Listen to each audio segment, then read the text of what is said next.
राति सर्दोन फुल्ल मल्लिका वीक्षरंतु मनस्यक्ति योग माया उपासने, अपनी योग माया से कहा।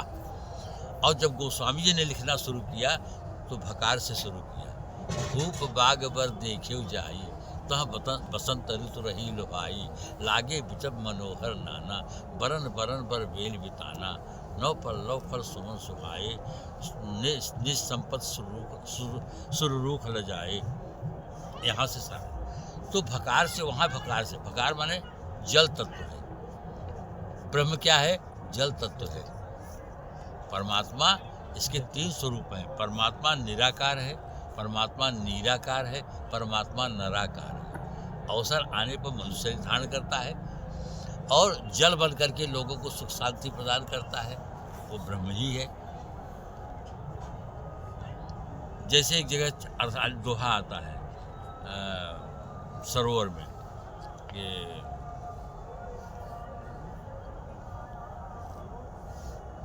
जैसे निर्गुण ब्रह्म,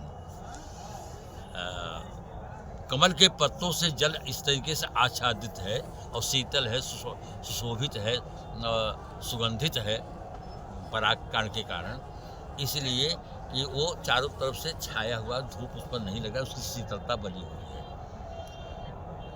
तो उसमें उपमा दिया कि जैसे निर्गुण ब्रह्म है उसी तरीके से ये जल जो है सुशोभित हो रहा है। रसो वैस वेदांत कहता है, परमात्मा रस स्वरूप है, रसमय है, रस स्वरूप है, इस तरीके से। तो भकार से वहाँ शुरू किया, भकार से यहाँ की धूप बाग बर देखियो जाई, तह बसंत ऋतु रही रुहाई, लागे।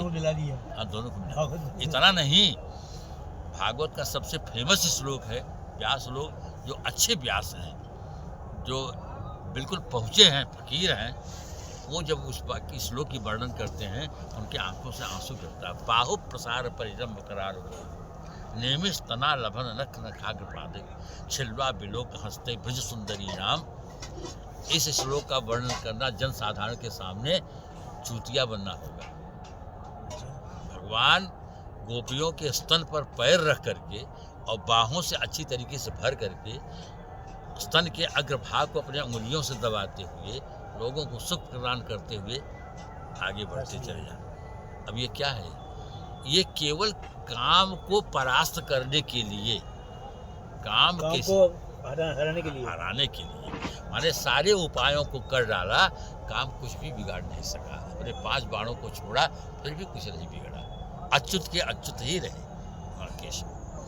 तो उसको जो है गोस्वामी जी ने रामचरितमानस में करत बत कही अनुज सन, देखिए यहाँ सारी एक ही दोहे में घट जाता है।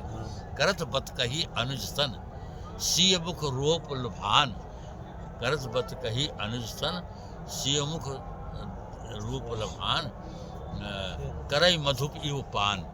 समझे ना, पूरा दोहा है। करत बत कही अनुज सन, मन सिय रूप लुभान, मुख सरोज मकरंद छवि, करई मधुप इव पान। बस मर्यादा की रक्षा और बाकी पूरी रास पूरा कर दिया है, समाप्त कर दिया। एक तो ये लिया आपने और एक भानु प्रताप, वो राजा भानु प्रताप की कथा। हाँ, वो जो है पूरी कथा जो है 2 भागों में है। राजा हरिश्चंद्र की जो कथा है वो देवी भाग की कथा का उद्देश्य क्या था? हाँ, इसका कथा सुनने का उद्देश्य तुलसीदास जी ने जो भानु प्रताप का जो प्रसंग लिया, हाँ, उसका कोई उद्देश्य तो जरूर होगा। नहीं, रावण को श्राप कैसे मिला? रावण जो है ना, भानु प्रताप के द्वारा भानु प्रताप रावण बना था ना। हाँ, वही राजा परिवार से श्राप से परिवार से राक्षस बन जाओ।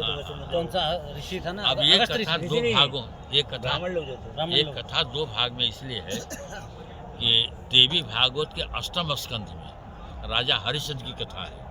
राज से निकल देवी भागवत में हरिश्चंद्र की कथा है। और वन में जो है शिकार करने के लिए जब जाते हैं, अहेर करने के लिए, वहाँ से चल करके कपटी मृग तक पहुँचने तक, कपटी मुनि के पास पहुँचने तक राजा हरिश्चंद्र की कथा है। और वहाँ से मिलने के बाद विप्रश्राप तक की जो कथा है, ये श्रीमद् भागवत के 8वें स्कंध में राजा कलमास पाद की कथा है। राजा कलमास थे। हाँ, राजा कलमास इसलिए बने कि उन्होंने जो है जल लिया और अपने गुरु जी को श्राप देने के लिए समझे ना। उनकी पत्नी ने कहा रहे तुम क्या करने जा रहे हो। अच्छा, तब उस जल को कहाँ फेंके तो अपने पैर पर ही फेंक लिया, इसलिए पूरा काला हो गया। इसे कलमासपात कहे गए। नाम कलमास। हाँ,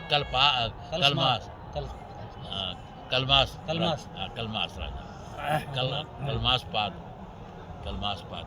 वो राक्षस भी बना 12 साल। हाँ, 12 साल बाद मतलब वो हाँ, तो इस तरीके से कथा थोड़ी कितना साल हो गया हमारे, 40 साल हो गए। 90 से हमने कथा बोला बात करते 35 साल हो गया।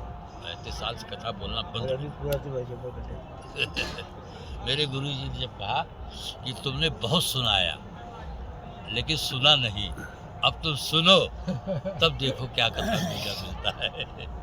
तो तभी से मंच पर बैठना बंद कर दिया। तो कई दफा भागवत सुनाया हुआ पूरा भागवत तो कई दफा।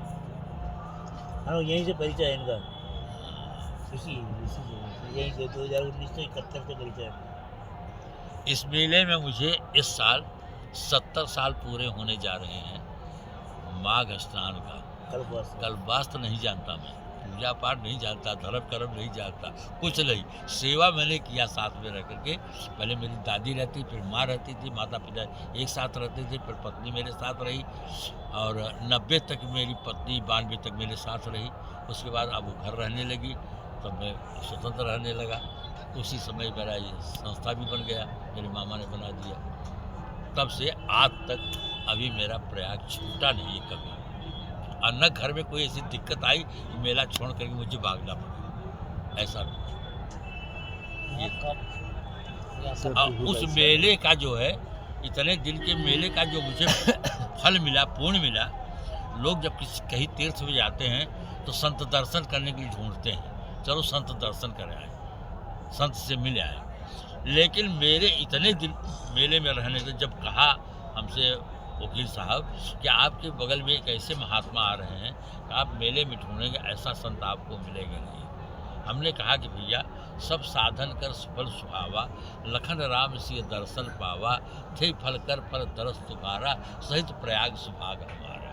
भरद्वाज जी ने कहा भरत से, ये मेरा भाग्योदय है कि आप जैसे संत का यहाँ पदार्पण हुआ। हम नहीं, ये हमारा तीर्थ भी धन्य हो गया। संत के पदार्पण से तीर्थ भी अपने को धन्य मानता है, इतना मान। तो हम कहा भैया इस बार भाग गया। अब देख लीजिए, महाराज जी आए, उनके साथ काफ़ी लोग आए, बड़े बड़े लोग आए, सब उनको प्रणाम किया। बैठे जज रहे, हाई स्कूल के वकील रहे, बहुत लोग रहे। हम भी जाकर के जैसे सबने प्रणाम किया, सबने प्रणाम किया। अब प्रणाम करके हम अपनी कुटिया में चले आए, अपने शिविर में। महाराज अपने शिविर में जैसे रात हमको 11:30 बजे बुलवाया, जाओ। हाँ, जब बुला अब न कोई परिचय, न नाम, न गाँव। मेले में सुराव में यहाँ आश्रम में, प्रयाग में। उनका शिविर अलग था, आपका शिविर अलग था? बिल्कुल सटा हुआ था, एक तरफ उनका था, एक तरफ जैसे अभी लगता है आज जैसे आपने वैसे रहा पहले। तो थाली परसी थी, बोले चलो प्रसाद पाओ। तो प्रसाद का जब नाम आया तो मैं हिचक गया। तो प्रसादी सर्व दुखा नाम हारे रस से बजाए थे, गीता कह रहा है। प्रसाद प्रसन्नता, प्रसाद तो प्रसन्नता की चीज़ है। तब महाराज जी ने कहा कि क्यों सिद्ध प्रसाद जी के बारे में तुम अपनी कथा में कहीं नहीं पाए? हमने नहीं महाराज मिला। मैं किसकी कथा है? आपका नारद जी की। तो फिर क्या हिचक है? हम कहा कुछ नहीं महाराज, चलो बस और बस। बैठ गए टाटी, ले लिया 2 रोटी चावल दाल। तो रामनुज की माँ जो है बड़ा विरोध किया, आप पेट जिलाने आए हैं कि स्नान करने आए हैं? हम कहा नहीं, पेट जिलाने तो नहीं आए हैं, लेकिन ये है कि अगर प्रसाद मिलेगा तो प्रसाद पाएंगे। मेले में घूम के खाएं तब तो हम अपराधी हैं। तो महाराज तो दूसरे दिन कहा हम रोकेंगे महाराज, नहीं खिलाएंगे आपको। हम कहा हाँ, अगर तुम रोक दोगे महाराज मान जाएंगे, मैं नहीं जाऊँगा। एक गई दूसरे दिन और किचन का दरवाज़ा पकड़ के खड़ी हुई। 15 मिनट इसने मेहनत किया, मुँह से कुछ नहीं निकला, कुछ बोल ही नहीं पाई। वहाँ से लौट के चलिए। जब हम खा के आगे, हम कहा तुझे कुछ रोका नहीं? मैंने बहुत चाहते थे, हमारे मुँह से कुछ निकला ही बोल नहीं पाई। तो उसी समय से भगवान ने अपनाया, आज तक साथ नहीं छोड़ा। ये मुझे सबसे बड़ा स्नान का फल मिला। ये संत अपना लिया अपने आप, मुझे जाना नहीं पड़ा। संत ने अपने आप मुझे अपनाया और आज तक मैं अपना छोड़ा नहीं। अब पूछ लीजिए भैया रहे हैं उस तरफ जो है हमारे नाम से हुए संस्था है, लेकिन मैं बस महाराज जी के पास रहता हूँ यही, हमेशा यहीं रहते हैं। और न उधर देखने जाता हूँ क्या हो रहा है क्या नहीं। शंकर जी हुआ, परदेसी हुआ तो परदेसी हुआ, सभी साथ में हुआ। सब लोग बेटा भी एक साथ इसी में रहते हैं, महाराज जी के साथ में रहते हैं। महाराज जी के बारे में तो भैया बताएंगे जो भी जाने।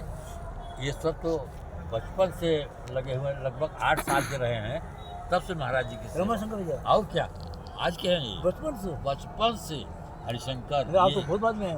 अरे हम बहुत, अब तो 90 में आए तो 90 में आए।